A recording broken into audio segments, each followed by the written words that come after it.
Realmente, en el día de hoy, pues tenemos pues un muy interesante orden del día, ¿sí?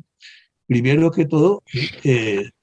Pues la posesión como miembro de número del académico correspondiente hasta hoy, don Luis Felipe Telles Rodríguez, y segundo, la presentación del académico Ramiro Pereira Brieva sobre las inundaciones y contaminación de los cuerpos de agua en Cartagena y cómo solucionarlos, una visión desde el punto de vista holístico y a la luz de la historia. Bueno, ¿por qué estas dos presentaciones aparentemente divergentes? ¿Sí? Lo hemos considerado en la Junta Directiva y hemos apreciado valioso hacer este contraste entre pues, la obra del académico Luis Felipe Telles, que hoy promocionamos como miembro numerario, y la excelente presentación del académico Ramiro Pereira Brieva, que es una segunda versión de lo que ya nos había mostrado y que además fue presentado en un congreso en Eslovenia sobre el tema del patrimonio cultural y cómo defenderlo, cómo protegerlo. Entonces, ¿por qué estos dos temas? A ver, el académico Luis Felipe Telles, con sobrados méritos, ha sido designado por la Junta Directiva de la Academia de Historia y Ingeniería y de las Obras Públicas como, eh, como miembro de número, ¿sí? Y sus méritos, sobrados méritos, son su gran colaboración desde hace años por fuera, primero y luego dentro de la Junta Directiva de la Academia, especialmente para el tema de la virtualidad. Nuestras publicaciones virtuales, que hoy tienen pues un gran panorama, mucha acogida y cada vez tenemos más lectores, ¿sí? Ya dentro de poco tendremos 80, 100 eh, y un número de videos muy importantes. Eh, Prácticamente todos han sido eh, filmados durante las sesiones, editados y luego instalados en nuestro canal en YouTube que se llama Academia Colombiana de Historia de la Ingeniería y de las Obras Públicas por el académico Luis Felipe Telles. Por haber ejecutado yo este trabajo que él mismo me enseñó, ¿sí? Sé que es un ímprobo esfuerzo, requiere mucho trabajo, una cantidad de tiempo, dedicación, para que queden bien bonitos, para que la academia quede bien representada en la virtualidad. Además, estos videos por el mismo Luis Felipe han sido publicados en otros sitios de internet, como Instagram, ¿sí? Como Twitter, y también en YouTube y en WhatsApp, perdón, en Facebook. Bueno, eh, también ha colaborado el académico Luis Felipe pues, en los trámites jurídicos que se requieren para la academia desde hace varios años. Y luego, pues su trayectoria profesional es abogado de la Universidad Sergio Arboleda con maestrías en temas de su profesión, es bilingüe, ¿sí? Es una persona que ha trabajado pues, en pools de abogados de reconocimiento internacional en Latinoamérica, con muy buen desempeño, un abogado brillante, ¿sí? Con muy buena clientela a pesar de su juventud y con una enorme dedicación al trabajo y un esfuerzo muy grande también en los aspectos académicos. Preside Colombia la Cofradía del Apóstol Santiago por delegación de los personajes que presiden esa institución en España. Y entre sus obras, además de ser editor de la revista Veritas, está su libro, un estupendo libro, ¿sí? que se llama Vocación y Grandeza, apuntes sobre la historia al sol de los venados. Bueno, este es un libro, ¿sí? Que tiene, es publicado hace 2 o 3 años, tiene 356 páginas, es un libro supremamente bien documentado y muy interesante, ¿sí? Sobre un tema que es la historia de la iglesia en Colombia, dentro del contexto latinoamericano, dentro también de un panorama de larga duración, ¿sí? Eh, Desde la península ibérica hasta nosotros, hasta la época más reciente. ¿Por qué es importante la historia de la iglesia en la Academia de Historia y de Ingeniería?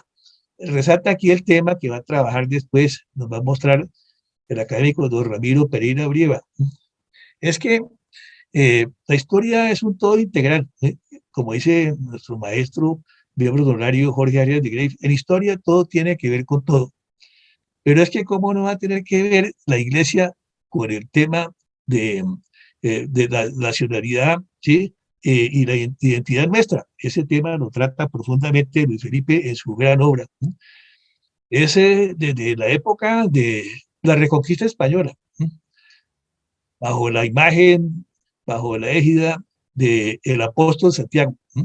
Sí, era el grito de batalla que tenían los españoles para lanzarse en batalla contra los moros, y la figura del apóstol Santiago, figura legendaria e importantísima, ¿sí? Hizo trayectoria de tal forma que la iglesia de Santiago de Compostela era una rival de Roma, ¿sí? Y le competía y realmente le ganaba, ¿sí? Eh, y el obispo de Santiago se decían que era báculo y ballesta porque igual predicaba, ¿sí? Y decía misa que salía a pelear en batalla, ¿sí? Bajo la efigie y la égida del apóstol Santiago. Esa idea de la reconquista española, donde se expulsan a los árabes, ¿sí?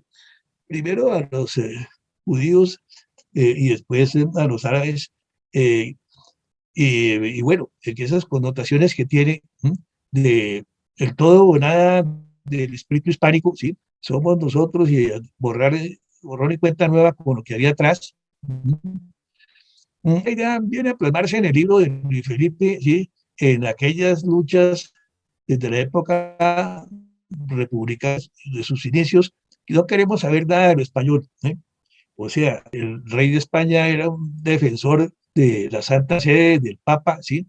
De los criterios y los privilegios de, de España, ¿sí? En la gran época del Imperio Español, y eso se trasladó aquí en la conquista, ¿sí? Entonces la conquista iba con esa impronta, ¿sí? Entonces, querer borrar todo aquello es algo que conformó en el fondo, sí, uno de sus puntos principales, los dos partidos liberales y conservadores, unos que querían mantener lo antiguo, defender las tradiciones, los otros que querían independencia, Estado laico, ¿sí? Federalismo, ¿sí? Un poco eso sí, imitando de los fueros de, de las distintas regiones españolas, ¿sí?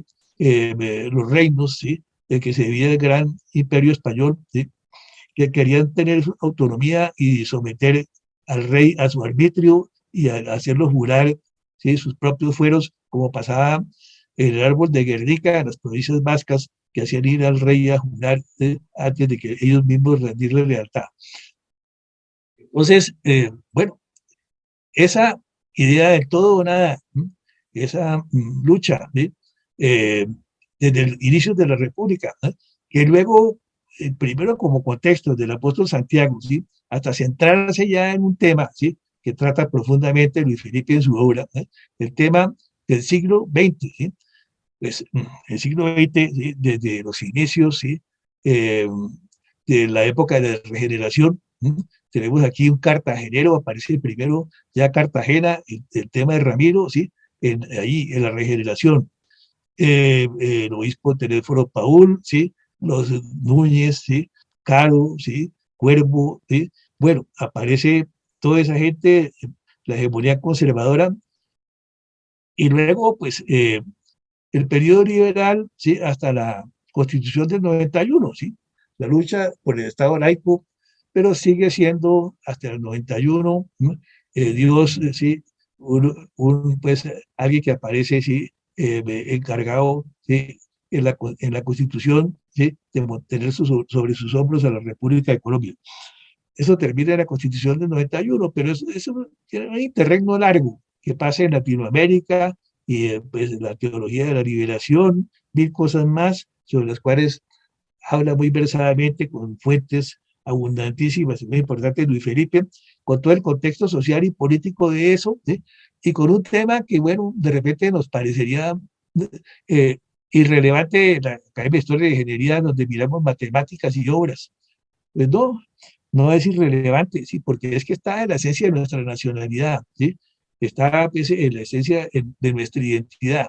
Entonces no podemos prescindir, ¿sí?, de aquello que fuimos, que nos formamos, que está en nuestras raíces, de nuestras familias, el catolicismo histórico, si se quiere, ¿sí?, pero no podemos prescindir de él en la historia, en el contexto de la historia, para la ingeniería y para cualquier otro tema de la historia que se trate.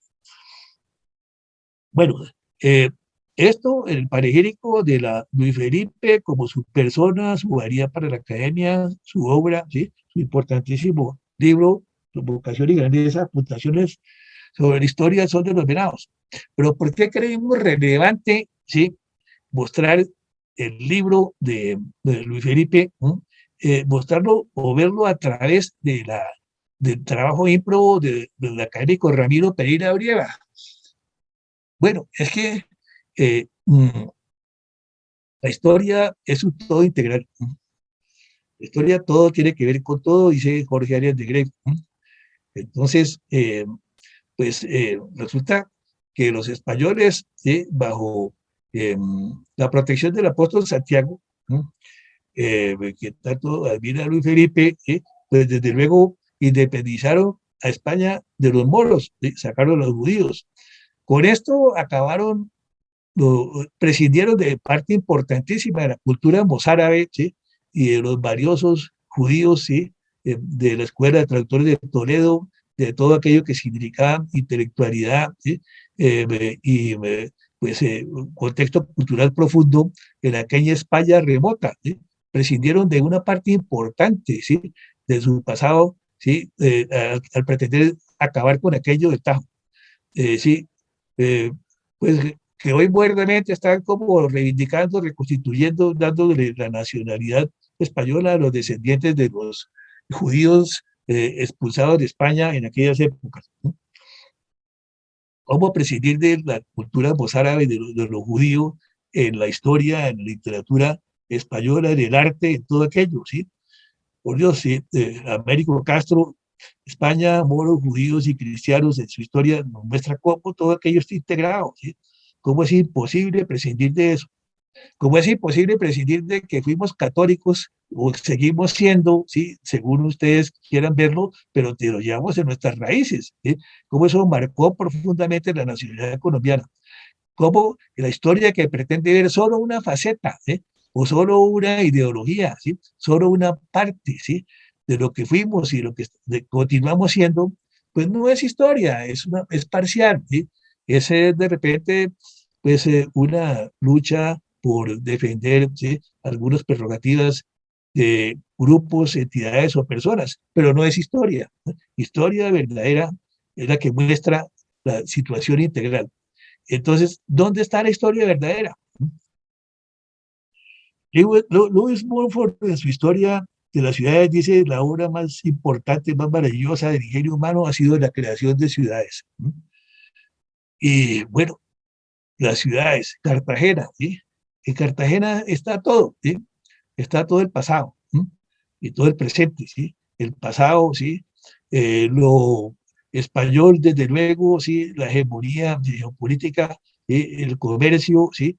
La, eh, eh, eh, los afros, ¿sí?, están allí, ¿sí?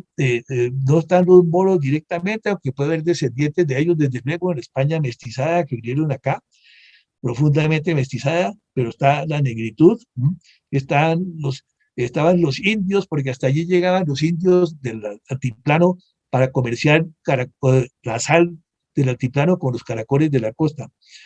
Está pues en Cartagena representado la religión. ¿Cómo puede uno pensar en Cartagena sin pensar en sus conventos, en sus iglesias? ¿Cómo puede uno pensar en Cartagena sin pensar en la esclavitud? ¿Sí? Eh, y cómo pensar en Cartagena sin olvidar, ¿sí?, que aquella infraestructura que posee, ¿no?, y que hoy nos defiende eh, Ramiro con sus ideas para salvaguardarla, ¿sí? Pues esa infraestructura dice más de la historia, ¿sí?, que muchos libros, ¿sí? O sea, una ciudad como Cartagena, la bellísima Cartagena, es un libro abierto, para quien sepa leerlo. Allí está todo. Todo aquello que negamos, de lo que queremos prescindir, y todo aquello, ¿sí? Que también aceptamos y queremos, pero no podemos verlo completo si no vemos lo otro que no queremos ver. Decía Víctor Hugo, en el libro Nuestra Señora del País, ¿sí? Que el libro acabará con la arquitectura, ¿sí? Porque la palabra impresa, ¿sí? Y la palabra impresa que puede ser tan demoledora, la pluma es más demoledora que la espada, pues sí, escribe solamente lo que quiere el escritor, o lo que quiere que vean los lectores, ¿no? Y prescinde de tantas cosas, ¿no? Pero la arquitectura sí que el libro puede destruir, ¿sí? Y el destruir la arquitectura como que destruye una parte del pasado, ¿sí? Esa que queremos negar, la religión, por ejemplo, ¿sí?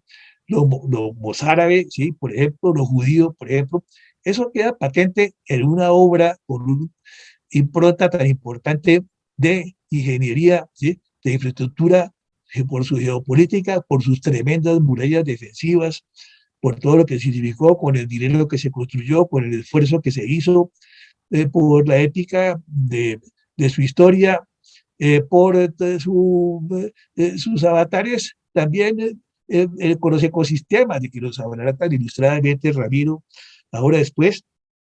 Pero Cartagena es un libro abierto, es un gran compendio de la historia de Colombia, para quien sepa leer. Entonces, lo valioso de preservar y defender ese patrimonio es que estamos defendiendo, ¿sí? Realmente un libro de historia, un libro que está allí plasmado en las calles, en los canales, en la bahía, ¿sí? En los problemas que tenemos, ¿sí? En todo su entorno, en toda esa pasión, ¿sí? En todo lo que significa para nosotros profundamente Cartagena. Entonces, son dos temas paralelos, el tema de la iglesia y de la historia de la iglesia, la historia de lo que se ha luchado por extinguirla pues de nuestro presente y de nuestro pasado. Eh, me- y, me- y todo aquello está vivo, presente en Cartagena, ¿no? Entonces, es como un tema de meditación. Entonces, bueno, con estas palabras de introducción, bienvenidos ustedes a esta reunión. Vamos a seguir con el siguiente punto del orden del día. Académico, secretario Tomás Turriego, por favor, siguiente punto del orden del día. Académico Luis Felipe Telles Rodríguez. Bueno, usted por Dios, por la patria y por la academia, cumplir firmemente las obligaciones que le corresponden como miembro del número de esta academia. Sí, juro. Si así fuere, Dios, la patria y la academia os lo premien, si no, él y ellas os lo demandan. Bueno, doy un espacio al académico Luis Felipe Telles, luego de felicitarlo muy efusivamente, ¿sí? Por su nombramiento. Sí, es un gran día para la academia. Usted ha sido un magnífico miembro y brillantísima su labor será como miembro del número, muy bueno su libro, ya tendremos ocasión de seguir presentando partes de él en las sesiones de esta academia o contrastarlo con otros temas, porque es de suma valía para el contexto, sobre todo, en que se desarrollan nuestras actividades académicas. Luis Felipe, ¿quieres decir algunas palabras? Gracias, señor presidente. Excelentísimo señor presidente, don Santiago Luque Torres, dignísimos miembros y compañeros de la Junta Directiva de la Academia, ilustrísimas señoras académicas, ilustrísimos señores académicos, apreciados invitados especiales, señoras y señores, amigos todos, Gloria Inés. Agradezco la generosidad de las palabras de nuestro presidente, don Santiago Luque Torres, y la generosidad de la Junta Directiva de nuestra corporación, que ha tenido a bien recibirme en este día como miembro de número. Considero que tan altos reconocimientos son inmerecidos y solo puedo corresponder tan alta distinción con la reiteración de mi dedicación al progreso de esta academia y de la República. Todo es don, todo es gracia. La sesión de hoy, que llena mi corazón de inconmensurable júbilo, devuelve mi mirada agradecida al momento de mi ingreso como académico asistente el 2 de marzo de 2016. Son ya 5 años desde que en propiedad comencé a concurrir a las sesiones de esta augusta institución para seguir siendo lo que soy. Un niño que empieza a crecer, un aprendiz que apenas distingue una disciplina de otra, un peregrino que sigue caminando para ser fiel a sus principios y un discípulo que quiere seguir el camino de la verdad. Pensar en ingeniería implica retornar, tal vez, al sentido original de este vocablo, ingenius, es decir, por el verbo genero, generare, generavi, generatum, engendrar, es decir, la posibilidad de engendrar, de crear, de dar a luz o de inventar. Y más allá, de contar con genio, por el vocablo genius genii, la divinidad particular de cada hombre que nacía y moría con él, según la antiquísima creencia romana, para encontrar soluciones prácticas a las necesidades de la humanidad. Esto quiere decir ingeniería. Es, en mis palabras, tener una divinidad particular para poder crear soluciones en el beneficio de todos los seres humanos. Pensar en un abogado que ingresa como numerario a esta venerable academia me hace sentir que de cierto modo he recibido de ustedes, mis colegas, compañeros y amigos, un doctorado honoris causa. ¿Y qué más cierto que esto? Por la causa del honor, pues esta distinción trae consigo más responsabilidades que alabanzas. En efecto, viene a mi memoria la figura de don Francisco José de Caldas, el abogado que fue ingeniero, con sus estudios entre otros de astronomía y física, y la figura de don Lino de Pombo, el ingeniero que fue abogado, entre otras, con su recopilación de las leyes de la Nueva Granada. Las aportaciones, señor presidente y colegas académicos, que he realizado a esta academia no han sido más que un grano de arena para hacer cumplir nuestra misión estatutaria de investigar, enseñar y divulgar la historia de la ingeniería y de la importancia de las obras públicas en Colombia. Me enaltece muchísimo ser contado en este número de elegidos, aún con mi exigua presencia. Las intervenciones de este día, que ya hemos escuchado y que escucharemos, deben centrarnos una vez más en el sentido de la vocación de los seres humanos, que las instituciones y que las naciones debemos guardar para aspirar a la grandeza, para alcanzar los bienes más altos y sublimes, para estar a la altura de los fines que decimos perseguir. Nuestra identidad, anclada en la tradición hispánica, y nuestra nacionalidad, profundamente arraigada en el cristianismo, ya lo decía nuestro presidente, deben inspirarnos a agradecer nuestro pasado y a perseverar en la defensa de la civilización tan amenazada en nuestro tiempo por el odio y sobre todo por la ignorancia. Agradezco de nuevo el honor que me ha sido conferido en este día tan gozoso, 25 del mes, tradicionalmente referido a la fiesta del apóstol Santiago, cuya solemnidad se celebra el 25 de julio y aún más en este año santo jubilar jacobeo. De nuevo, al renovar el voto que juré el 18 de septiembre de 2019, cuando ascendí a la categoría de miembro correspondiente, les reitero que mi vida entera, sea corta o larga, estará dedicada al servicio de todos ustedes. Muchas gracias. Gracias, académico Luis Felipe, por sus palabras. Pues esta academia se honra también en recibirlo a usted, ¿sí? Tiene muy acendrados sus quilates como académico y su gran valía como colaborador nuestro. Siguiente punto del orden del día, académico secretario, Tomás Turriago. Sexto punto. Conferencia del académico don Ramiro Pereira Brieva. ¿Por qué se inunda el centro histórico de Cartagena de Indias y cuál es la solución? Visión holística del problema. Leído el sexto punto del señor presidente. Tiene la palabra el académico don Ramiro Pereira. Reitero, ha trabajado arduamente en este tema, ¿sí? Con la colaboración también de algunos arquitectos colaboradores, ¿sí?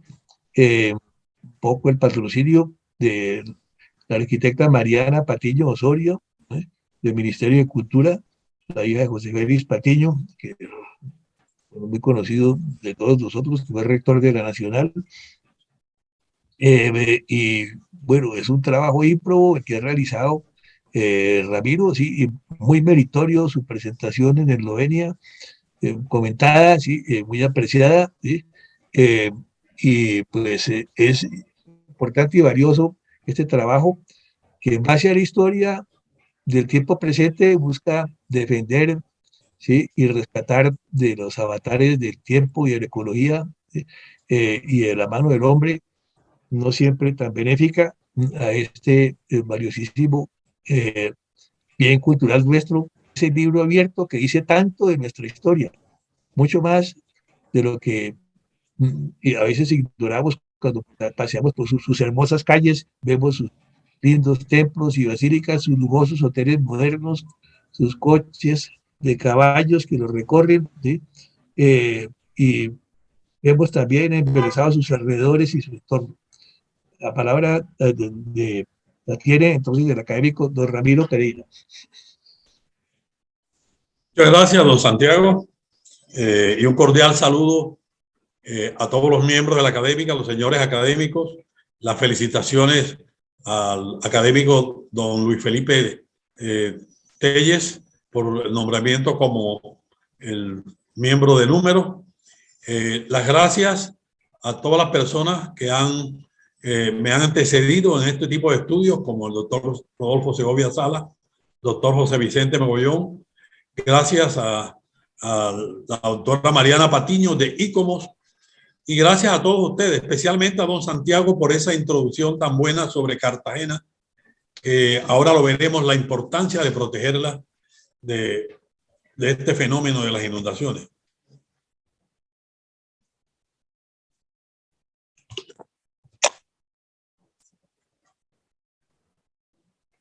Esas son las inundaciones del año pasado en toda la ciudad.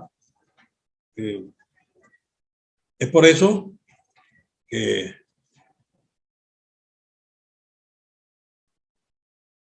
en todos los barrios, ¿sí? Es un caos, un costo muy enorme. Eso me ha llevado a presentar 3 documentos sobre el tema. El primero fue las obras de ingeniería realizadas en Cartagena desde la colonia, que en su conjunto causaron un ecocidio. Fue en el año 2007. El segundo fue las propuestas de solución al problema de inundaciones en Cartagena y contaminación de su cuerpo de agua, recurriendo a la historia en marzo de este año. Y el último que presentamos en Eslovenia con el doctor Germán Fonseca fue recurriendo a la historia de Cartagena, patrimonio histórico que se prepara para enfrentar el cambio climático. Todo esto es con la historia. Veamos cómo era Cartagena antes y cómo se inundaba. Cartagena se inundaba por 2 motivos principales. Las marejadas en su costa, que han sido desde antes que existiera Cartagena, el frente sobre el mar Caribe provoca inundaciones cuando hay unas tormentas tropicales. Y la segunda causa por la combinación de altas mareas que desbordan en las zonas planas de la ciudad y fuertes lluvias deficientemente evacuadas, especialmente durante las tormentas. Miremos un plano antiguo de Cartagena. Aquí miramos Caramarí, eran 2 islas principales, Caramarí y San Francisco. Ahí empieza lo que hablaba don Santiago sobre la relación que tiene la Iglesia Católica con las ciudades que fueron fundadas por los españoles. Esta era la isla de Getsemaní o San Francisco. Se inundaba por aquí primero que todo. Aquí todo el frente, aún después de amurallado, se inundaba por aquí. Rompió varias veces la muralla por aquí, por este lugar, después de el baluarte de Santo Domingo, un poquito más adelante, el baluarte de la Santa Cruz. Ahí vemos los nombres, la relación con la Iglesia Católica. Y posteriormente, por acá, por aguas lluvias. Podemos ver en este plano que las 2 islas estaban totalmente divididas. Había un flujo total de agua hacia la salida. Esta era una inclinación hacia acá y todo esto tenía una salida al mar muy fácil. Había una boca entre el Cabrero y Marbella por donde toda esa agua salía y otra parte salía hacia la Ciénaga de la Virgen. O sea, era un solo flujo y reflujo que había en el centro histórico, que era la parte de Cartagena. En este plano, ya posterior, vamos ahora por lo pronto a mirar, este era el centro histórico y cómo salían las aguas, primero hacia acá, hacia el Mar Caribe, y después hacia la Ciénaga de la Virgen por el caño Juan Angola. Lo primero fue protección de la costa. Los fuertes temporales obligaron a crear un sistema defensivo paralelo y para proteger también al sistema defensivo contra los enemigos. Uno contra el mar y el otro contra los enemigos. En 1761 fue uno de los más temporales más fuertes, que rompió y el agua llegó hasta la iglesia de Santo Domingo. Y empiezo diciendo que en esa época no era cambio climático, porque voy a demostrar que todo esto que está pasando no es producto del cambio climático. Y por eso se encargó a don Antonio Arévalo la construcción de la escollera de la Barina entre los baluartes Santo Domingo y Santa Catalina. Tenía 1.354 metros. Fue terminada en 1771, pero antes de terminarla tuvo la primera prueba en 1766 con un fuerte temporal que no rompió nunca más la ciudad. Desde esa época, nunca más el mar ha entrado por el frente, nunca más ha roto las murallas, no lo ha faltado. Son 250 años que el mar no entra por ese lugar. La escollera quedó en los años 60 debajo de la avenida Santander, sirvió como base. Eso quiere decir que todavía está allí protegiendo la ciudad de Cartagena. Esa escollera vale la pena ya más adelante mirarla con más dedicación, porque es una obra de ingeniería que para la época era muy adelantada, de don Antonio Arévalo, y estamos tratando de buscarle uso hoy, mirando en algunos sitios donde no se puede llevar maquinaria pesada para meter grandes rocas y hacerla manual como se hizo. Eso es algo que tenemos que agradecerle a don Antonio Arévalo. La otra parte que se inundaba era por la lluvia, fuerte lluvia. Tenía un caño natural, que era el caño de San Anastasio. Ahí miramos también la relación con la Iglesia Católica. Ese caño era, en realidad, si lo miramos bien, era un colector de agua lluvia. La ciudad tenía una inclinación que iba de arriba hacia acá. Todas las aguas lluvias llegaban a este caño de ambos lados, tanto de Getsemaní como del lado de Calamarí. Llegaban aquí todas esas lluvias. Este caño tenía una boca, no está en los registros, no he visto ningún libro donde me diga cuánto tenía, pero sí me dice que llegaba desde el baluarte de San Pedro Mártir hasta el baluarte San Miguel de Chambacú, que persisten todavía el paso del tiempo.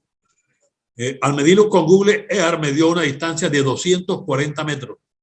Eso quiere decir que era un caño de más de 6 hectáreas con 240 metros de boca, suficiente para evacuar cualquier cantidad de agua del centro histórico, que son 100 hectáreas. Veamos un plano de 1808 de Manuel D'Anguiano. Aquí sí observamos cómo era. En este lugar tenemos los baluartes de San Pedro Mártir, San Pablo y San Andrés, también nombres de santos, que protegían a la ciudad. Y el agua que llegaba por acá salía por debajo de ellos por unas troneras que se llamaban husillos. El agua salía hacia acá. El corralito de piedras dejaba salir el agua y llegaba a un canal colector. Mírenlo aquí. Muy pocos lo conocen. Este canal colector sacaba las aguas directamente al caño de San Anastasio. Era un sistema natural perfecto. No había tantas inundaciones, pero algo pasó. Estos husillos se empezaron a tapar porque en todos los alrededores se crearon los sitios de servicios públicos como el matadero, el hoyo del pescado, parte del mercado, la burrera, donde se colocaban todos los burros que llegaban para que no ensuciaran tanto. Todo concentrado en un lugar. Las canoas que llegaban de la zona norte entraban por aquí. ¿Sí? Eso hizo que se taparan esos usillos y se empezó a inundar el centro. En los años 20 había una inundación tan grande que causó epidemias, y por lo que la misión inglesa recomendaron tumbar los tramos de muralla y la parte de los baluartes. Fue así como desaparecieron esos 3 baluartes que estaban entre lo que hoy es la torre de reloj aquí, y donde está la India Catalina, que es el baluarte San Pedro Mártir. Todo eso desapareció, pero con esos rellenos, con esos escombros, rellenaron el caño de San Anastasio. Aquí esta parte, cómo fue, y ya aquí cuando desaparece y queda totalmente limpio en la zona, pero también se cegó la parte de la salida que daba entre Crespo y Marbella, también fue cegada. Cegar es diferente cuando se cierra por causas naturales. Ambos fueron cegados, se cerró. Aquella era el límite de Calamarí, o sea, Cartagena llegaba hacia ese caño, hacia la parte que salía al mar entre Marbella y el Cabrero, Marbella y Crespo, perdón. ¿Cómo es? ¿Quién reemplazó? ¿Cómo se reemplazó esa ubicación, ese caño? El caño, que tenía 240 metros, fue reemplazado por una tubería de 48 pulgadas de diámetro, que son 1,22 metros, que descarga en la laguna de Chambacú. Aquí hay una foto de Google Earth. Aquí está el baluarte San Pedro Mártir y aquí está San Miguel de Chambacú. Todo esto era el caño de San Anastasio. Todo esto que está aquí de lo que es la Matuna hoy. Y aquí es el canal actual que llega a este pedacito. O sea que de esta distancia de aquí a aquí, de 240 metros, llegamos a este pedacito. Mírenlo aquí, a donde sale, cerquita del puente de Chambacú. Iremos un poquito cómo es el sistema de drenaje pluviales hoy. Esto es muy importante porque este canal, este colector, se llama también San Anastasio, de 48 pulgadas, que llega acá. Recoge aguas del centro histórico. Recoge aguas, aquí viene de otros canales que llegan desde la Universidad de Cartagena y desembocan en él, ¿sí? Otros llegan desde la Plaza de la Aduana, que desemboca en la Bahía de las Ánimas.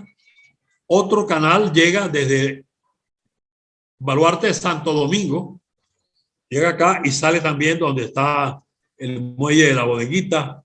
Aquí está la promotora de turismo, desemboca. O sea que hay dos canales que desembocan en la Bahía de las Ánimas y 2 que desembocan en la laguna de Chambacú. Este otro es el que viene del centro de convenciones, hace este ángulo, hace un ángulo, llega acá y sale al lado del baluarte. Pero hay un problema. Todo esto está cerrado parcialmente.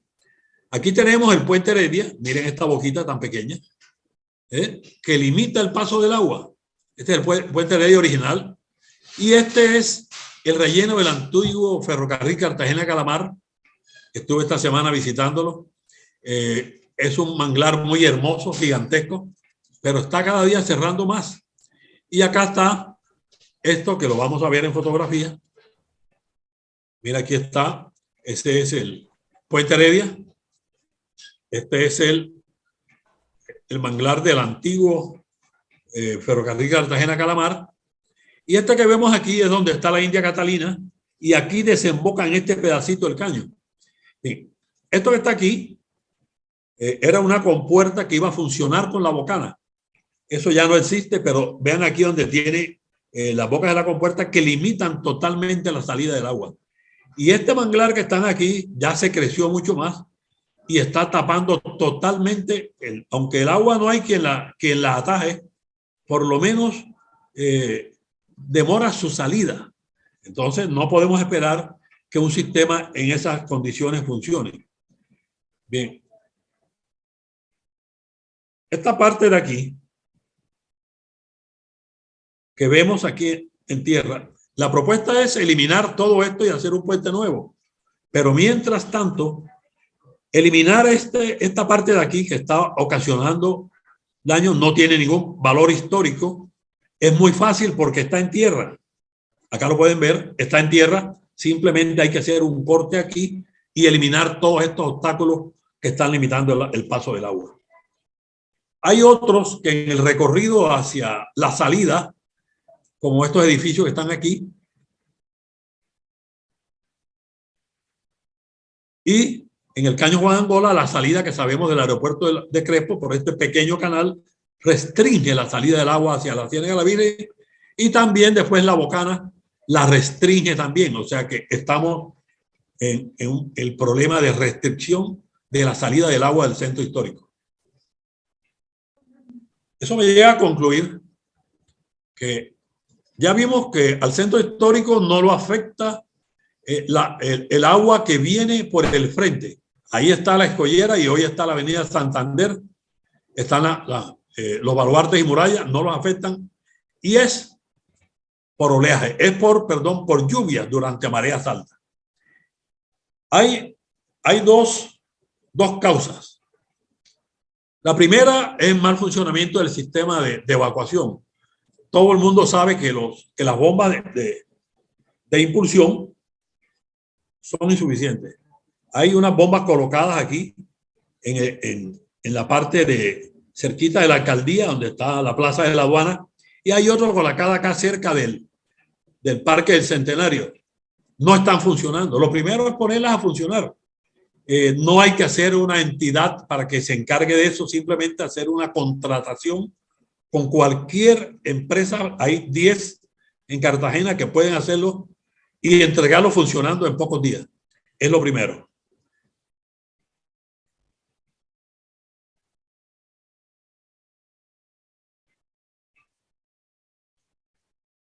Posteriormente, una vez entre en funcionamiento, ya sí podría, para que funcione totalmente, contratar con empresa privada ya la operación y mantenimiento.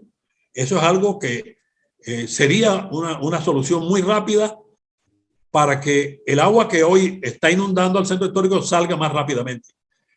Este año no se ha acabado. No se ha acabado el invierno, todavía está el fenómeno de la Niña. O sea que yo pienso que eso debe hacerse ya. Hay que también esas obstrucciones en los caños y lagos, hay que hacerlo porque no tienen ningún valor histórico y hay que hacerlo en forma rápida. La segunda causa es la insuficiente capacidad de los colectores. Hay que revisarlo, ya se hicieron hace más de 10 años esos colectores. El régimen de lluvias ha cambiado. Hay que mirar si son suficientes para las 100 hectáreas del centro histórico. Ahora, si son insuficientes o las bombas son insuficientes, simplemente se cambian las bombas. Eso no es una cosa del otro mundo. Pero si es insuficiente los canales, hay que por lo menos diseñar alguno nuevo para que dure por lo menos hasta el año 2100, donde se espera que el nivel del mar en Cartagena suba entre 10 y 38 centímetros. Esa es la predicción. Veamos cuál es la propuesta. La propuesta, veámosla aquí. Hay varias partes por donde hacer un nuevo colector en caso de que se necesite, lo que digan los estudios. No podemos hacerla por aquí, por la avenida Venezuela, porque por allí pasa Transcaribe. Sería un caos vehicular. Un caos vehicular. Además, el pavimento de esa avenida es un pavimento especial para resistir los buses articulados que pasan acá. O sea que esta opción aquí se descarta por lo pronto. perdón, se me pasa la imagen. Y la idea, la forma más fácil es hacerlo por aquí, por la calle 32, que es la avenida Daniel Lemaitre. Tiene unas ventajas. Lo primero es que es en línea recta, no es en línea quebrada.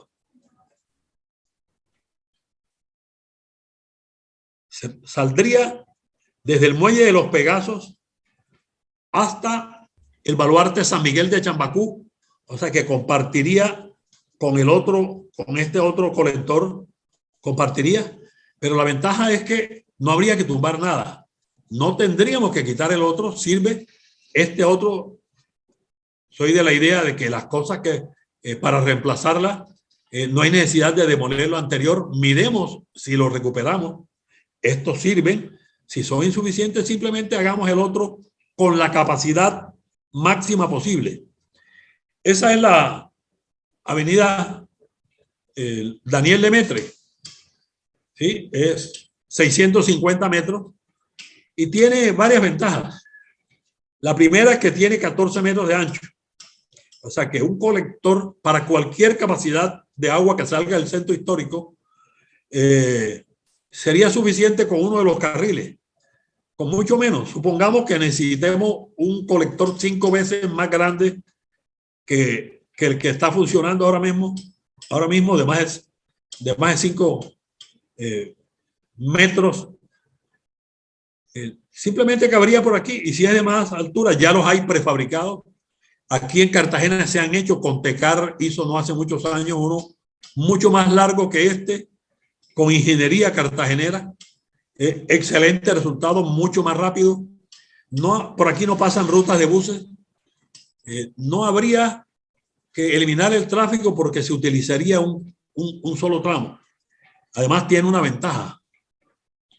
Esta parte de aquí, todo esto era el caño de San Anastasio. ¿Sí? Todo esto. Y esta parte hoy es de las más bajas de Cartagena. O sea que el agua llega hasta acá. Cuando ustedes miran las inundaciones del centro, aquí son las máximas. O sea que toda esta agua fluiría por gravedad hasta acá. ¿Sí? Por las partes bajas. Y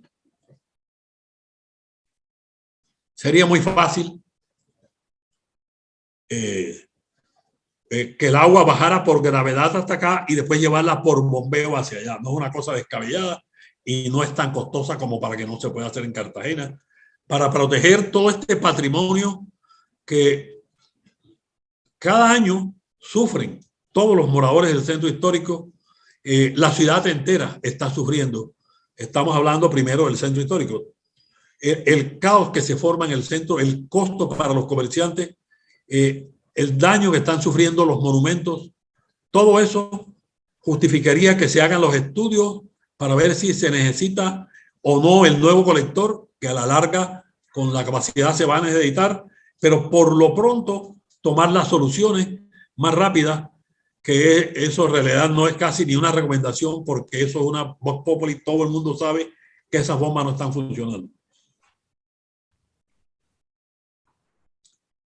Miremos ahora cuál es la protección costera.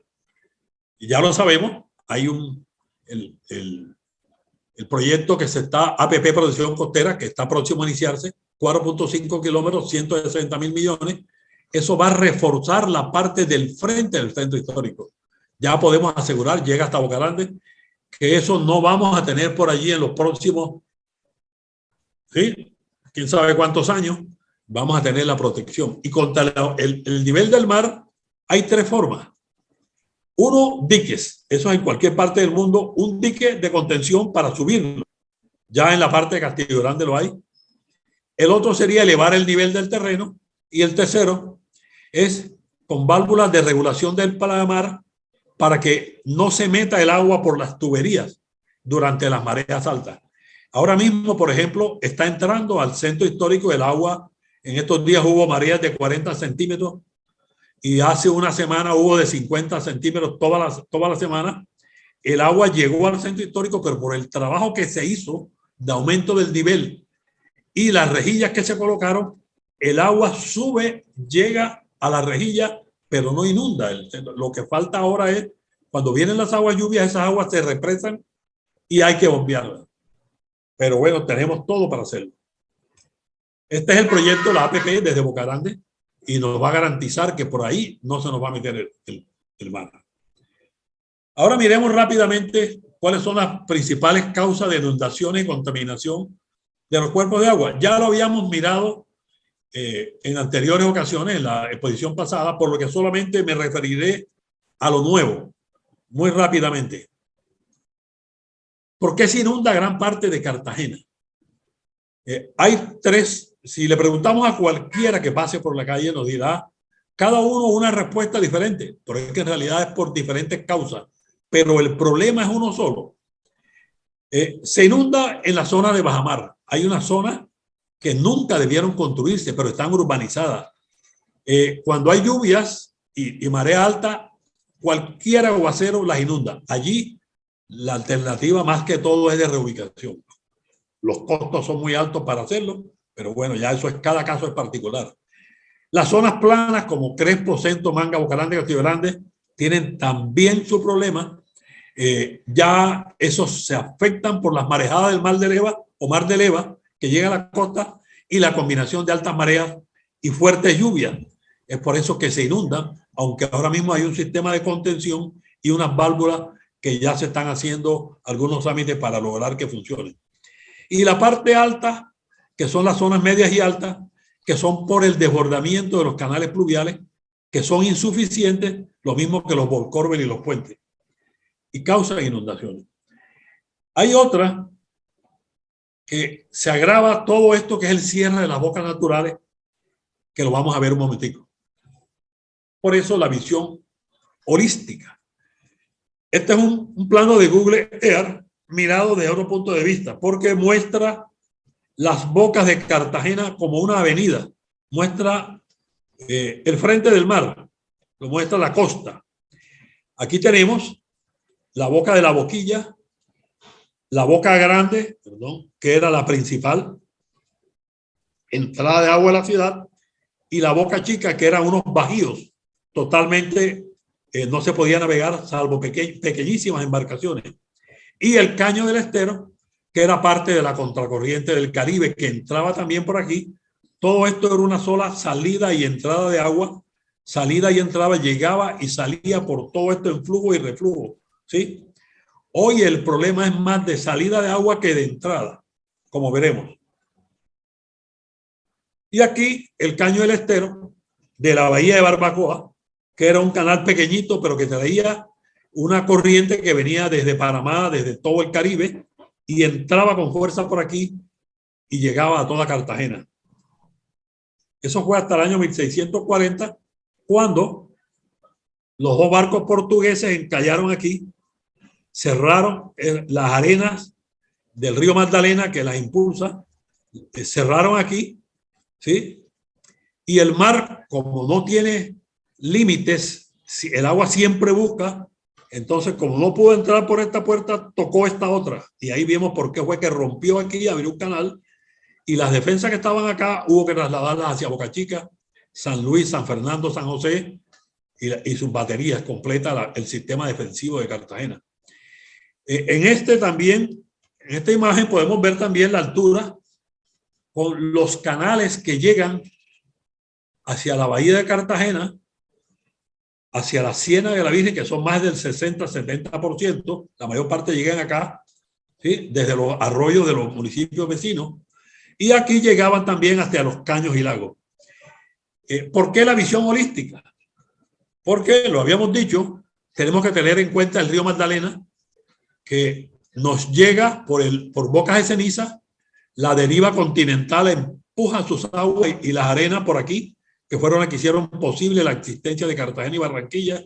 Estas arenas provienen del río Magdalena y siguen llegando.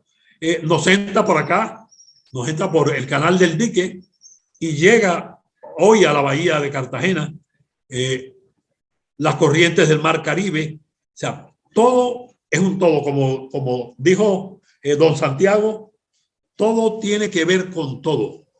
Era un solo flujo y reflujo, era un solo cuerpo de agua. No podemos solucionar un problema si no tenemos una visión general de cuáles son todos los cuerpos de agua para ver cuál es la afectación de cada uno. Este plano, muy amablemente, me lo cedió el arquitecto Ulloa, doctor Rodolfo Ulloa. Es un plano de Antonio de Arévalo en 1731, antes de la Escollera. Lo hizo para eso. Aquí está cuando era simplemente la barra de arena que cerraba el paso, y cómo entonces la entrada era por aquí, por la Boca Chica, y entraba hacia acá, hacia la ciudad. Aquí está. ¿Cómo era el Caño del Estero? Este plano me sorprendió porque el Caño del Estero tenía dos entradas. Algunos habitantes muy viejos de Pasacaballo me comentaban que por acá había un caño que salía a la bahía y yo no les entendía. Nadie me daba una explicación lógica hasta que vi este plano que tenía dos bocas. Aquí están, mírenla, vale la pena mirarlo. Ahora que se está haciendo la APP Canal del Dique. Todo esto en flujo y reflujo, que aunque se hubiera cerrado aquí, por lo menos entraba por todas estas partes. Una imprudencia de unos marineros que abrieron un canalito para no tener que darle la vuelta de aquí a acá, esta vuelta, abrieron aquí y se les metió el mar. Eso entonces ocasionó que se encargara a Antonio Arévalo, que ya venía de hacer la escollera de Boca de la Marina. Fíjense que él la terminó en 1771, la de la Marina, y empezó la escollera de Boca Grande en 1771. Con la experiencia de aquella hizo una escollera que también vale la pena analizarla, pero ya con más calma. Y esa sí cerró definitivamente la Boca Grande, y eso es una de las cosas que nos está ocasionando la contaminación y problemas en la bahía. Ahí veamos cómo. Aquí, la escollera, ahí está, agravado con el cierre del Caño del Estero y al meter el canal del dique con mayores volúmenes del río Magdalena hacia la bahía de Cartagena. Esa es una foto de Jaime Borda Martelo. Tiene unos años ya, pero es una foto actual. Así está la escollera, ¿sí? Esto nos permite identificar algunas cosas, ¿sí? Que ahora las miraremos con más calma. Pero es una foto muy espectacular. Veamos cuál es el problema. Esta es una foto, me cedió Jean-Paul Méndez, desde un helicóptero, la tomó especialmente. Y ahí vemos el contraste del agua de la bahía con el agua del Mar Caribe pura. Y esta es la escollera. Esto tiene entre 60 centímetros y 2 metros. Entonces, ¿cuál es el problema? La bahía de Cartagena tiene un promedio de 16 metros. Y la parte más profunda tiene 30 metros. Eso quiere decir que las aguas que llegan se encuentran con una pared. Esto es como una pared aquí, ¿sí? Y las aguas superficiales no pueden salir, solamente salen las aguas las aguas que llegan superficiales. No hay salida de las aguas profundas. Basic dice que después de 5 metros no hay vida, que todo está muerto, que es una letrina de ahí para abajo, no hay nada de vida, porque las aguas demoran entre 3 y 9 meses en salir. Están bloqueadas las aguas. Miremos ahora cuánta agua entra y sale. Esto es nuevo también. Hay un estudio de sello H que vale la pena que miremos. DIMAR, hay unos estudios muy serios de ellos. Agradecimiento por esto. Ahí lo cito después en todas las consultas que hicimos. Por la Boca Chica, en verano entran 53.9 millones de metros cúbicos en un ciclo de marea de agua. Y por el canal del dique entran 5 millones. ¿Sí? Me da 58.9 millones de metros cúbicos que entran a este sistema.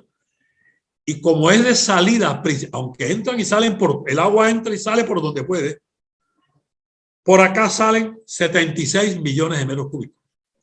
¿Sí? O sea que el agua sale puede que esté represada abajo, puede que demore algo más en salir, pero sale. Pero en verano no hay tanto problema. El problema es cuando llega el invierno. Entonces, en Boca Chica de 53.9 empiezan a salir, llegan 68.5 entran. Y por el canal del dique entran 21 millones.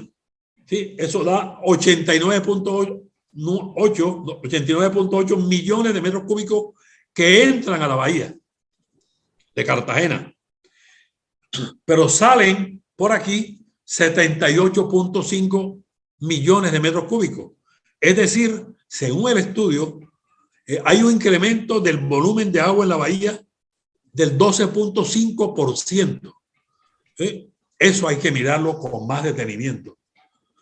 Aquí está. Este es el estudio. Ahí está el que lo quiera compartir. CIH Nimar. Y dice que hace que se presente un incremento o disminución sustancial de agua dentro de la bahía, dependiendo de los niveles del canal del dique, los cuales a su vez afectan el balance e intercambio de masas de agua de la bahía con el mar abierto. Por eso es la visión holística. No podemos solucionar el problema de contaminación e inundaciones si no tenemos esta visión que nos están dando los estudios con mareógrafos. Y hay otro estudio del CIOH que también hay que evaluarlo.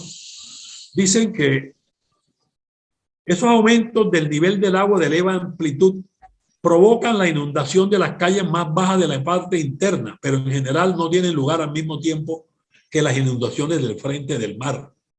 Las inundaciones pueden proceder de aumentos del nivel del mar generado por las condiciones atmosféricas locales, añadidas a las variaciones del caudal del canal del dique y a las lluvias locales, o ser causados por factores meteorológicos de más pequeña escala.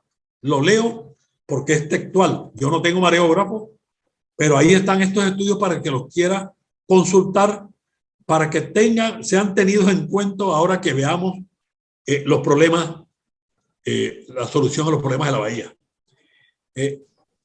Ya habíamos visto en la exposición pasada que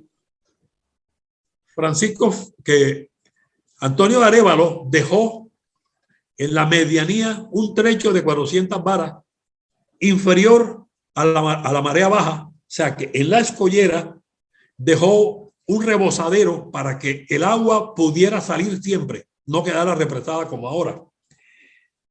No sabíamos exactamente dónde estaba, pero ahora con los nuevos planos, con la nueva descripción que más adelante trataré de explicarlo aquí en Hachio, un detallado porque es muy interesante cómo funciona esta escollera, era de 3 kilómetros. Hay 2 kilómetros que están hoy sumergidos y esta parte que da hasta aquí, esta es la entrada de Castillo Grande, esta es la bahía de Cartagena, llegaban hasta aquí, donde está la parte de la entrada, todo esto bajo tierra, y la mitad, la medianía es esta. O sea, que dejó esas 400 varas. Entonces, lo primero que hay que hacer es mirar qué pasa con esas 400 varas, a ver si limpiándolas sale algo más de agua de la escollera. Pero hay una segunda solución que hay que cogerla con pinzas. La escollera está ocasionando graves daños a la ciudad. Hay que seguir haciendo los estudios para ver qué pasaría si se interviene, digo la palabra interviene para no decir se quita un tramo de la escollera, tiene 2.000 metros. No se necesita todo, sino un tramo hacia una profundidad de 30 metros para que, ¿qué pasaría para que salga el agua por allí? Porque el problema es todas las enfermedades de origen hídrico, toda la contaminación que está sufriendo la ciudad, que lo vamos a ver un poquito más adelante. Entonces, ese es un interrogante para que se diga con los estudios, pero ya hay que ponerlo sobre el tapete. Cumplió su misión la escollera, que era la de proteger a Cartagena de los ataques enemigos para que no entraran por ese amplio canal. Yo digo, sí la cumplió con magnífica, ¿sí? Cumplió la misión, la escollera de la Marina, la anterior, sí señor, ya la cumplió, ya hoy no existe, está bajo tierra, pero la cumplió. Entonces yo creo que es el momento de empezar el debate, y nada menos que ahora con Hachio, donde tienen asiento personalidades de todo el país, donde está el doctor Rodolfo Segovia Sala como miembro de la Academia de Historia, para que opinen. Están personas de ICOMOS que están de acuerdo en que no puede primar un monumento antiguo sobre la salubridad, pero hay que agotar todos los esfuerzos para protegerlo. Es un patrimonio sumergido y es un patrimonio histórico de Cartagena que, me adelanto un poquito, vamos a tratar de hacer una escala gigantesca, hacer la escala con estudiantes para que la conozcan cómo funcionaba. Las otras bocas, la boca chica, que ya lo vimos, también tiene problemas. La boca tiene más de 500 metros, 700 metros, pero el canal es de 123 metros. Y tiene 20 metros, 20.5 metros de profundidad. Tampoco el agua puede salir toda por allí. Esto aquí tiene 2 a 3 metros máximo. Es puro bajío. Pero el agua, principalmente el flujo del agua viene hacia acá.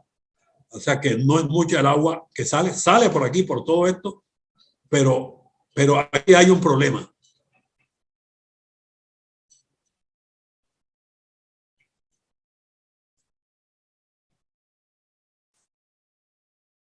La otra era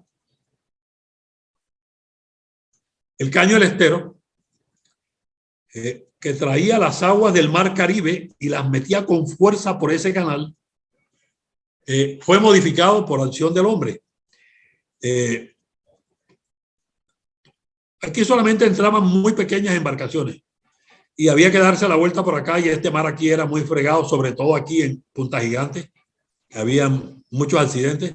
Entonces, este caño de Matunilla se metió por aquí, se hizo un corte aquí en la montaña, en Paricuica, el famoso corte de Paricuica, y se metió por aquí y se conectó con el Caño del Estero. ¿Sí? Ahí empezó a sedimentarse el Caño del Estero. Posteriormente se sedimentó esta ciénaga, que era la ciénaga de Matuna, 3 veces más grande que la de Cartagena, y se sedimentaron varias más. Aquí está. Este es el Caño del Estero, que se sedimentó y le dio paso al Canal del Dique. Y se convirtió la Bahía de Cartagena en un estuario. Ahora hay 2 obras que van a cambiar todo esto. Una de la APP del Río Magdalena y la otra, la APP del Canal del Dique. La primera 1.4 billones y la segunda 2.8. Esta segunda para mí es la principal obra contra el cambio climático que va a tener Cartagena y la región, porque se va a controlar el agua que entra al Canal del Dique. Ya no va a entrar lo que quiera, sino lo que quiera la compuerta. ¿Sí? Pero va a permitir el paso de las embarcaciones y va a tener 2 compuertas, una en Calamar y una en Puerto Badel, por lo que a 20 kilómetros de la Bahía de Cartagena, donde está hoy Puerto Badel, esa va a ser agua salada. No va a entrar más agua, cero agua dulce hacia la Bahía de Cartagena. Y eso hace que entre entonces por la Bahía de Barbacoas. No voy a relatar, pero el Canal del Dique, que mete hoy 560 metros cúbicos en verano y 1.200 en invierno, va a pasar a 250 metros cúbicos. Ustedes recuerdan que en el año 2010 casi 15 poblaciones quedaron bajo el agua cuando se rompió el dique. Eso ya no lo vamos a ver más. No va a llegar más agua hacia la Bahía de Barbacoas ni hacia la Bahía de Cartagena, y va a salir, ¿sí?, hacia Boca Cerrada, que va a pasar, ahí sí va a aumentar de 65 metros cúbicos a 203 metros cúbicos. También recurrimos a la historia con don Francisco Fidalgo para ver cómo era el Caño del Estero. La vez pasada lo comentamos y vimos que era un caño pequeñito. Y de casualidad, hoy existen 2 caños que son exactamente iguales al Caño del Estero. Ya lo había dicho la vez pasada, pasan por aquí por el Parque Cacique Durió, que me correspondió presentarlo como parque forestal y zoológico abierto en el año 1994 mediante acuerdo protegido. Tiene estos 2 canales, tienen 800 y 1000 y pico metros más o menos similares al Caño del Estero. Lo que hay que hacer ahora, lo que decía el doctor José Vicente Magollón en su libro, en sus varios libros, hay que hacer que la contracorriente del Caribe entre a Cartagena. Se había pensado por aquí, por el caño Lequerique, Matunilla, pero esto está muy sedimentado, por lo que la idea ahora es que asegurarse de que entre por aquí, para que la bahía de Cartagena cambie de agua dulce a asegurarse. Aquí está. La otra boca es la boca de la boquilla. Voy a mostrar algo nuevo. Estas son unas imágenes satelitales. Todos sabemos que esa boca se abre en invierno, se cierra en verano. Se abre por todos esos canales naturales de agua lluvia que desembocan acá, la obligan a abrir y el oleaje del mar Caribe abre, pero cada día está abriendo menos por los sedimentos y las invasiones. Todo esto, Villa Gloria, aquí hay una, ¿sí? Aquí, Mar Linda y Villa Gloria, cada día crece más. Bien, estos sedimentos, aquí hay 3 metros de sedimento. Este es el nuevo puente, ¿sí? Aquí está el nuevo viaducto en la carretera hacia Barranquilla. Esto tiene 3 metros. Aquí hay 2 metros, va bajando 2 metros, 1 metro. Aquí ya es nivel del mar y un pequeño hilo de agua está saliendo. Todo esto debe ser dragado para que tengamos un flujo completo, porque la bahía tiene, esta ciénaga tiene 1.5 metros de profundidad promedio, y los canales pluviales que desembocan en esa bahía, sobre todo los que vienen de la Ciénaga de la Virgen, en la zona suroriental, encuentran que en la desembocadura de los canales hay sedimentos que impiden su rápida evacuación. Hay que quitarlos, y cuando llegan a la ciénaga la encuentran sedimentada y demora la evacuación. Todo eso es parte de las inundaciones de Cartagena, por eso la visión holística. Hay otros que ya relaté la vez pasada, solamente las voy a abordar: los mangles y los rellenos que están en el puente Basurto, los que están en el puente Jiménez, puente Las Palmas, por todos los lados los vemos. Esto ahora son las inundaciones en los barrios de Cartagena, casi todo. Eso es una tragedia. La propuesta es rápida. La vez pasada comenté algo sobre esto. Sabemos que lo que hay que hacer es el plan maestro de drenajes pluviales. Ya hay algunos estudios, hay que volverlos a hacer porque tienen muchos años. Y el plan del ordenamiento de las cuencas rurales. Todo eso también, la visión holística. Pero ahora mismo, algunos canales que son insuficientes, o las estructuras, los puentes, los boxculverts son insuficientes y hacen que se inunden la casa todos los años. ¿Sí? La gente tiene los muebles en los techos. Mejor dicho, eso es una tragedia anual que vale miles de millones de pesos. ¿Cuál es la propuesta? Romper esas estructuras que están ocasionando el daño, hacer puentes militares.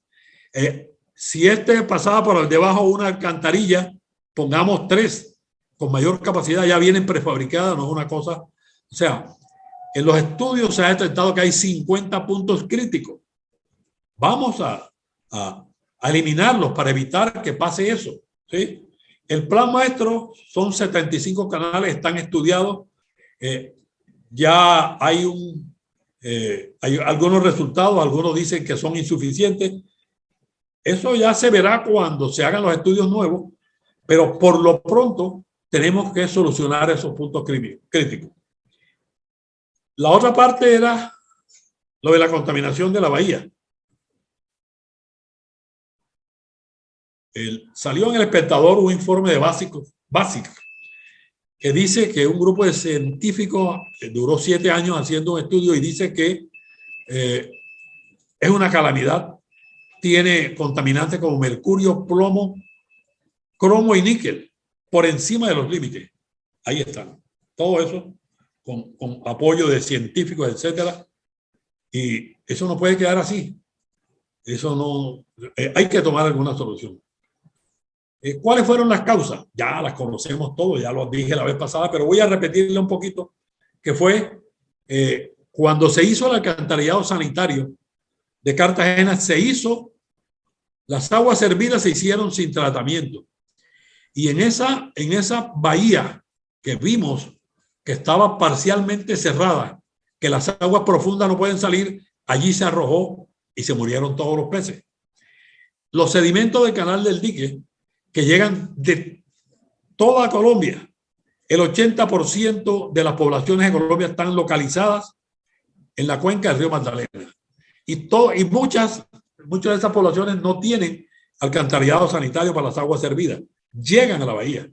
El mercurio venía de dos partes. Lo de Álcalis, que cayó en los años 70, y un insecticida en Dow Química que causó, ya estaba, la mayor parte de los peces estaban muertos, pero terminó de afectar el ecosistema, y los hidrocarburos que antes cualquiera podía entrar en un barco y echar petróleo. Esto del mercurio ya ha sido estudiado, lo monitorean todos los días, sabemos las concentraciones y ya sabemos casi hasta dónde está. Se ha dragado el caño Casimiro, de donde salía en Álcali. Se han hecho algunos dragados, pero hoy están localizados en los sedimentos. Alguien planteaba que había que dejar quieto ese material para que el mercurio no volviera a aflorar. Yo digo que ¿cuántos años más? El mercurio no se degrada. Se lo comen los peces y se convierte en metilmercurio y cada día agrava el problema. Hay que recogerlo. Cojamos la experiencia de Japón, que entre 1977 y 1979 dragó casi 1.5 millones de metros cúbicos de sedimento donde estaba lo material contaminado, y pasó de 25 partes por millón a 0,0005. Eso quiere decir que aquí también podemos hacer lo mismo, y aunque tenemos toda clase de empresas que pueden hacer los dragados, pueden hacer retiro del material, necesitamos la asesoría de Japón para que nos diga cómo hacemos para que el mercurio no se riegue, no afecte. O sea, son cosas que tenemos que dar. Ahí hay $6 millones que tuvo que pagar Dow Química. Este puede ser una de las cosas, porque también la Corte Constitucional, la sentencia, dice que hay que... la sentencia judicial también contra la Bahía de Cartagena. Bien. Ya por último, para terminar, quiero hacer un llamado de atención sobre la predicción del aumento del nivel del mar en Cartagena y cómo nos preparamos para afrontar el cambio climático. Porque hay muchas predicciones. No voy a tratar de ser, por tiempo, ser un poquito breve. Esta es una. Esta está en la APP de protección costera, está de la Unidad de Gestión de Riesgo, y nos muestra una Cartagena al año 2030 totalmente inundada. ¿Sí? Esta es una predicción que me asombró. Pero hay otras, no es la única. Esta es de Climate Change, la podemos mirar en internet. Esta tiene diferentes. ¿Sí? Esta, por ejemplo, dice que las partes bajas, ¿cuáles son? Aquí está, en esta parte baja donde está Martínez Martelo, algunas partes, las partes bajas de las zonas planas, aquí están. Esta, aquí está. Y esta es tierra baja, que por algo se llama tierra baja. ¿Sí? Que son dos escenarios totalmente diferentes. No digo que sea uno de los dos, sino que hay que hacer uno oficial.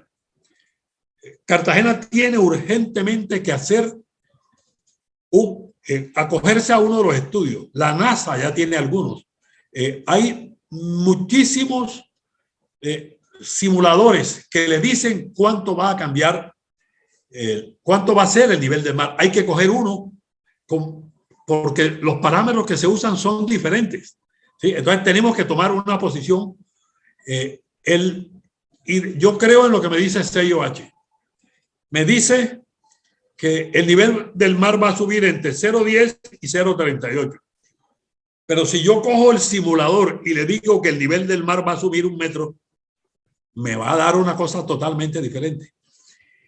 La temperatura del planeta con el cambio climático, que es un hecho, la temperatura está aumentando. Aumentó 1.1 grados desde el año 1800 y pico, cuando la parte del desarrollo industrial aumentó 1.1 grados y sigue calentando. Pero a todo se le ocurre que es el cambio climático. Antes eran los designios de Dios y ahora cualquier cosa que sea imprevisión, obras públicas mal diseñadas, ocupación indebida de las zonas de amortiguación, normas desactualizadas sobre riesgos, todo es el cambio climático. Vamos a mirar bien eso, porque las 51.000 millones de toneladas de gases de efecto invernadero que se arrojan a la atmósfera, dice Billy Guy que hay 51.000.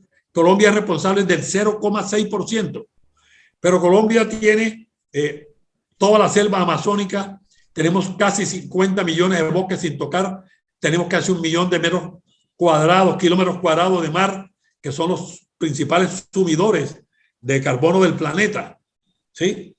Y nos dice la NASA que en los últimos 46 años la temperatura subió entre 0,15 y 0,20 grados centígrados, ¿sí? Es decir, aumentó en una década entre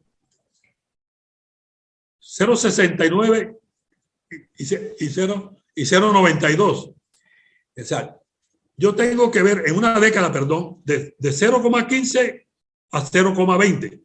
Pero si yo le digo al simulador que no son 1.2 o 1 o 2 grados lo que va a subir y le pongo que son 3 grados, el simulador automáticamente me va a decir que el nivel del mar va a derretir algunos polos y el calor extremo va a ocasionar que suba el nivel del mar 1 metro. Pero si le pongo le pongo que son 4 grados centígrados, como salió en una publicación de prensa, y dice que todas las ciudades costeras del mundo se van a inundar. ¿Sí? Pero resulta que vemos que los últimos 6 meses la Antártida fueron los más fríos, con temperaturas de menos 60.9 grados. O sea que hay que mirarlo, eso no es una cosa lineal. La temperatura del planeta es tan variable que hay que ver cuáles son los patrones, porque le estamos haciendo un daño muy grande a Cartagena cuando estamos diciendo que Cartagena es inviable, porque hay algunos que están diciendo que aquí ya hay que mudarnos. Bien, ¿cuál es la discusión? ¿Cuál es la parte holística? Hay muchas cosas. ¿Qué va a pasar con todos esas obras que está haciendo Cartagena? La primera es el río Magdalena. ¿Qué va a pasar cuando se le quiten curvas al río y aumente y se drague y tenga mayor velocidad? ¿Qué va a pasar con esa agua que va a entrar con más fuerza hacia el canal del dique? Vamos a tener una compuerta, pero va a ser hacia el año 2026, ¿sí? Más o menos. Vamos a tener listo la APP Canal del Dique. Por lo pronto veamos qué va a pasar cuando aumente la velocidad. ¿Qué va a pasar con esa agua cuando llegue con más fuerza a Bocas de Ceniza? Y como se preguntaba don José Vicente Magollón en el río de sus playas, que pueda ver qué va a pasar con las corrientes de turbidez que rompieron la barra y ocasionaron los deslizamientos submarinos, que rompieron los cables de comunicaciones, ¿sí? ¿Qué va a pasar con las arenas que llegan directamente? ¿Qué va a pasar con el canal del dique? ¿Cómo será ese reingreso de la contracorriente del Caribe? Si eso va a afectar la contaminación interna. En fin, las obras que está haciendo Cartagena, que va a hacer, ya estamos a las puertas de hacerlas, son aisladas y hay que tenerlas en visión de conjunto para analizar qué pasará cuando yo haga tal cosa. Esa es la primera tarea que debe hacer Cartagena. Mirar la visión de conjunto para ver qué decisiones tomadas. Lo principal es recuperar el flujo natural que está interrumpido, ¿sí? En los caños y lagos, en la parte de la escollera, en la parte, tratar de que vuelva a recuperar el flujo, porque hoy no es el cambio climático. Eso que está ocurriendo ocurre con o sin cambio climático. Pero cuando venga un cambio climático verdadero, ahí sí vamos a tener soluciones, vamos a tener problemas graves. Por lo tanto, hay que hacer todo lo que haya que hacer para resolver el problema, aunque haya que quitar un trecho en la escollera de Boca Grande. Muchas gracias. Una felicitación muy cordial al académico don Ramiro Pereira por tan documentada y estudiada presentación, aplicación de la historia a la solución de problemas de tiempo presente y futuro.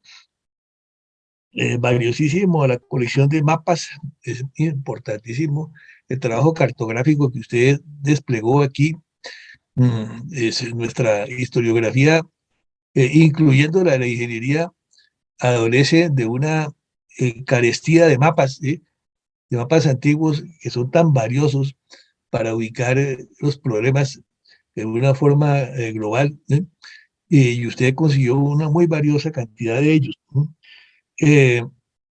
Pues miró toda la información pertinente, todos los estudios existentes, trabajó en la búsqueda pues, de alguna solución basado en aquello y en los, lo que nos cuenta la historia. Valdría la pena mencionar algo del contexto, o sea, pertinentemente los estudios, el primer gran estudio que se hizo sobre las fortificaciones de Cartagena de Indias y sobre Cartagena fue hecho por un abogado, como parodiando pues, de nuestro recipiendario de hoy, miembro del número, Luis Felipe, ¿sí? Enrique Marco Dorta, un español, pues hizo un trabajo ímprobo, ¿sí? Y una obra que sigue siendo un clásico sobre Cartagena de Indias, en la reconstitución de la arquitectura de las murallas y todo aquello. También interesante que Antonio de Arévalo, el gestor de la escollera de que hablaba Ramiro, pues también trabajó aquí en la Sabana, ¿sí? Vino a hacer un proyecto, él fue gobernador interino, ¿sí? De Cartagena, y estuvo aquí en la Sabana trabajando en el eterno camino de Occidente que de Bogotá conducía a Facatativá, pasando por los extensos pantanos entre el río de Subachoque y el río Bogotá, eh, pues que fue pues, una tremenda obra y que se duró como las catedrales góticas 300 años y que se vino a terminar en época de José Hilario López en 1849, en lo que se llamó la primera utilización de los macadam hidráulicos, el camino de terciopelo, porque cada vara valía más que dicho material que era costosísimo. Bueno, eh, eh, la ingeniería y la historia están tan unidos en ese tema, a veces medio trágico, de la larga duración. Todas esas predicciones que nos muestra Ramiro y todo aquello, ¿sí? Ingeniería, pues ahora ingeniería tiene un presente, pero una enorme proyección a futuro. Y las acciones del hombre que afectan, ¿sí? La ecología, la infraestructura de una ciudad, pues puede tener una huella trágica, ¿sí? Entonces, eso nos lo muestra dramáticamente Ramiro, ¿no? Y clarísimo cómo esa bellísima Cartagena está amenazada y desde la historia se ve un futuro tenebroso si no se actúa. Eh, entonces, bueno, eh, es una valiosa elección. Yo pues felicito a Ramiro, sinceramente, ímprobo trabajo que ha desarrollado, su presentación en Eslovenia de estos estudios y esperemos que ojalá, ¿sí? Nos presente próximamente, ¿sí? Algún estudio en detalle de esos que menciona, de los que ha elaborado, por ejemplo, para la escollera diseñada por don Antonio de Arévalo. Y bueno, eh, con esta introducción doy la palabra a los académicos que deseen intervenir o a las personas presentes que quieran comentar algo. Bien, pues ha sido una charla supremamente interesante por parte de Ramiro, que nos ha seguido en las, bueno, alocuciones que tanto el presidente como yo tuvimos la oportunidad de dirigir. Al final del día, creo que todo se resume al deseo de querer hacer las obras, porque tenemos siempre muchos planes, tenemos siempre muchos deseos de mejorar la calidad de vida de las personas, pero muy poco deseo de realizar las obras. Desafortunadamente en nuestro país, como en la mayoría de nuestras ciudades y en la mayoría de los países latinoamericanos, eh, existe el deseo y el plan de hacer algo, pero la poca voluntad de ejecutarlo. Además, porque no hay continuidad en los planes de ordenamiento, los proyectos siempre están atravesados por el ego y por el deseo de unos y otros de protagonizar durante los periodos políticos de gobierno. Entonces, este tipo de soluciones, creo que ante todo, como son visiones holísticas, visiones en conjunto, tienen que pasar por encima, decía un gran liberal, que la patria por encima de los partidos. Entonces muchas veces nosotros tenemos que anteponer el progreso común, el bien común, a los intereses personales y de deseo de protagonizar de cada uno de nosotros. Eh, Eso pasa también aquí en Bogotá, ¿no? Tenemos muchos planes, pero pocos ejecutados porque cada gobernante tiene una idea diferente de país, tiene una idea diferente de ciudad y por eso nunca terminamos de concretar lo que de verdad debe servir para el progreso de todos. Realmente ha sido una charla supremamente interesante que complementa la anterior, un trabajo que complementa, eh, pues, en definitiva, todo lo que es el objetivo de nuestra academia. Felicito a Ramiro, felicito a la academia por continuar en este empeño de aumentar al progreso de nuestra república y espero que algunas de estas soluciones pues puedan concretarse en el tiempo corto, sobre todo con ese panorama tan tremendo que amenaza con hundir a Cartagena, como sucede, por ejemplo, en Venecia y en otras partes del mundo, donde si no es por el ingenio de los hombres, tal vez la naturaleza termine por reclamar lo que es suyo. Gracias, presidente. Gracias. Bueno, pues primero que todo, felicitaciones a Luis Felipe Telles. Es un honor para todos los que pertenecemos a la academia que él haya sido nombrado hoy numerario. También felicitaciones y a la excelente exposición de don Ramiro Pereira. Yo no pertenezco a la ingeniería, sino a las ciencias sociales, entonces para mí es muy ilustrativa la conferencia. Quería preguntarme algo. Es muy importante la visión holística para resolver los problemas de Cartagena y el conferencista nos ha insistido en eso. La ingeniería son las obras, pero las obras también están dentro de un contexto político y precisamente es lo que más se saquea en este país, porque también se dice aquí que con los míos, se decía ya desde el siglo XIX, que con los míos, con razón o sin ella, y se decía para todos los ministros de Relaciones Exteriores de la América hispánica, o también se decía Dios para todos y cada uno para sí, o sea, es importantísimo y es básico, y después de haber visto esas dramáticas fotografías sobre las inundaciones, pues las obras dependen de la capacidad administrativa y de la capacidad de una sociedad para realmente hacerlas. Nosotros sabemos que esta capacidad se ha disminuido. Luego, sería que en Cartagena, perdone digamos, se tendría que hacer un movimiento social cívico precisamente para poder garantizar las obras y para que sean realmente obras de futuro. Entonces, yo quería también preguntar, ¿cuál es la capacidad administrativa que en este momento, dada la experiencia de don Ramiro Pereira y de todos los estudios que se han hecho, tiene en este momento la ciudad de Cartagena? Y creo pues que la señora que habló de último dice que es importantísimo que todas estas tareas que hay que emprender requieren un amplio soporte social, lo cual implica pues que en nuestras próximas administraciones, los próximos alcaldes, en los próximos años, tendremos que ser muy cuidadosos para que incluyan en sus planes de gobierno todas estas temas de protección de la ciudad, que son importantísimos, como alguien decía también, y no es solo para Cartagena, es para Colombia. Cartagena es una ciudad que es muy importante desde hace muchísimos años para Colombia, y por lo tanto tendremos que ser muy cuidadosos en las futuras elecciones y en los futuros años para incluir este trabajo y toda esta cantidad de obras que, si se hacen, además implican pues oportunidades de trabajo, generación de empleo, generación de bienestar.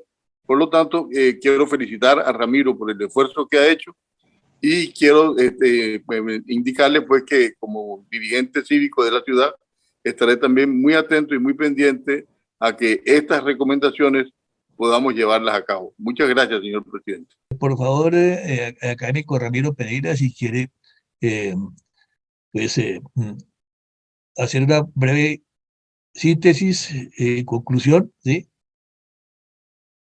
Bueno, muchas gracias a todos ustedes.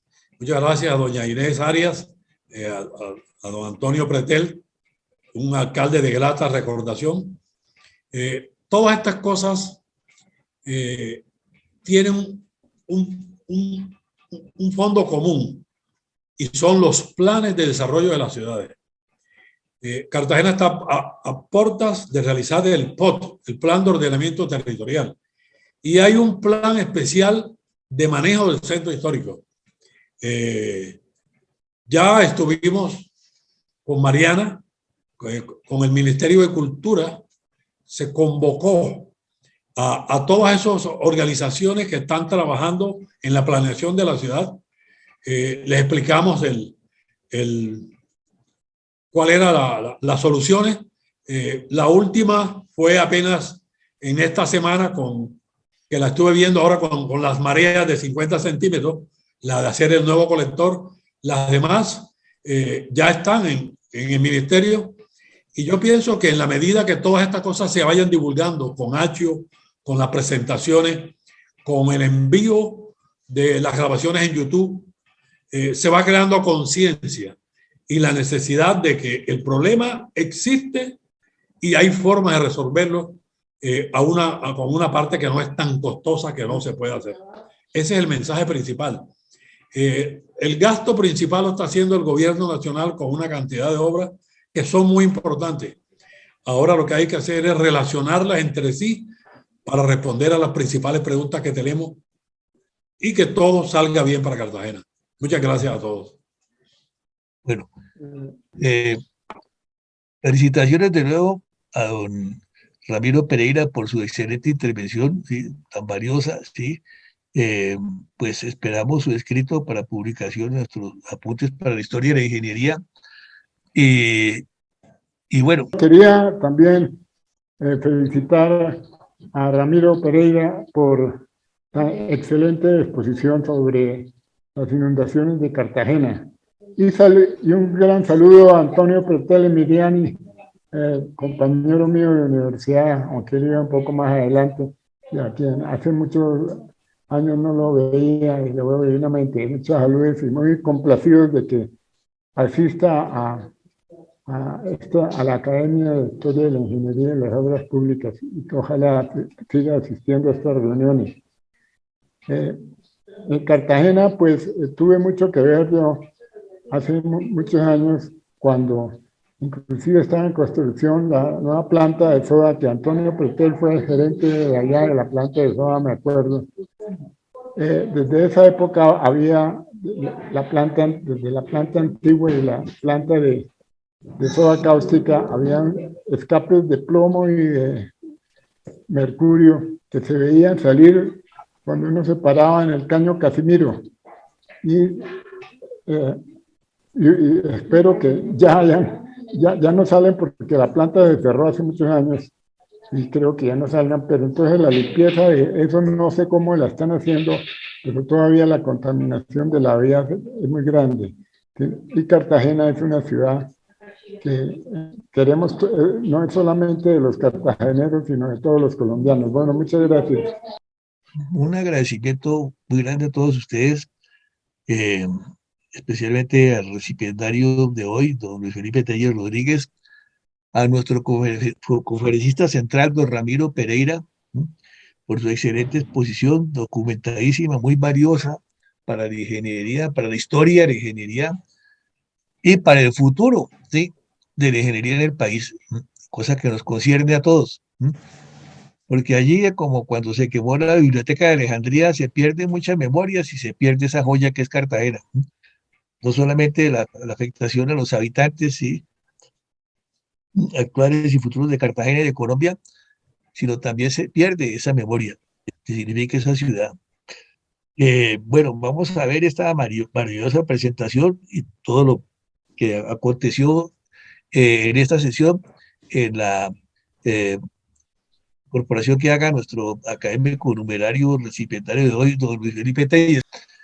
Entonces, bueno, les doy de nuevo, reitero el agradecimiento a todos ustedes por su asistencia, por su participación, por sus valiosas intervenciones, y los invitamos a esta es la última sesión del año 2021.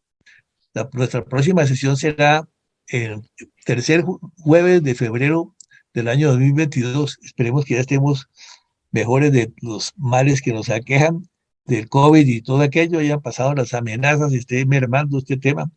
Y bueno, sí, un gran saludo para todos ustedes. Muchas gracias por tu asistencia, reitero, y los esperamos en febrero.